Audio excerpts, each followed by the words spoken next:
안녕하십니까, 성남시의원 유재호입니다. 영상에 앞서 가족분들과 추석 잘 보내시라고 말씀드리고 싶습니다. 한일 경제전쟁의 한국의 역습 카드 중 끝판왕을 알려드리려고 합니다. 많은 분들이 댓글로 제안을 해주셔서 앞서 다루려고 했는데 큰 이슈들에 밀려 오늘 다루게 됐습니다. 좋아요 앤 구독.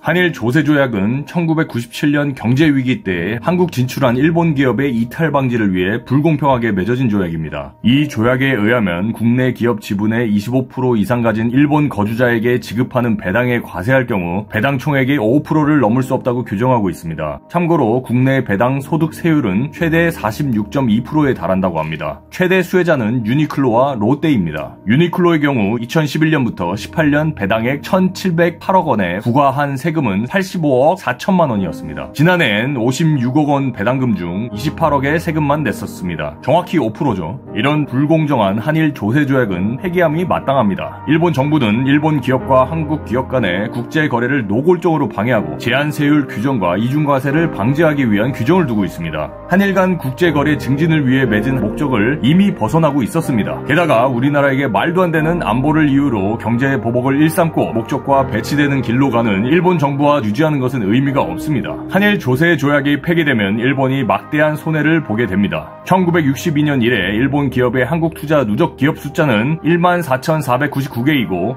누적 투자 금액은 약 455억 달러, 45조 원이 넘습니다. 반면 한국 기업의 일본 투자 누적 숫자는 3,743개고 누적 금액은 92억 달러 수준에 불과합니다. 조약을 폐기하면 일본에 지급하는 배당, 이자, 사용료에 대한 제한 세율이 적용되지 않고 한국의 국내 세법에 따라 20%의 세율이 적용됩니다. 이외에도 양도소득세, 전문 직업인 소득세 등에서 일본 정부가 더 큰 손실을 보게 됩니다. 혜택을 받을 수 없기 때문에 기업들은 지금까지 해오던 모든 국제거래의 구조를 바꿔야 하므로 숫자가 많고 거래 규모가 큰 일본 기업이 상대적으로 더 많은 애로사항에 봉착하게 될 것입니다. 규정에 따르면 2020년 1월 1일 우리 정부가 조약 파기 통지를 할 경우 2021년 1월 1일 이후부터 효력을 발휘하게 됩니다. 이미 일본 경제는 여러 방면으로 붕괴의 조짐을 보이고 있고 한국의 불매운동으로 타격을 받고 있습니다. 이번 기회로 우리나라와 일본이 불공평한 관계에서 벗어나고 탈일본화로 한국 경제가 세계에서 우뚝 설 수 있었으면 하는 바람입니다. 감사합니다. 좋아요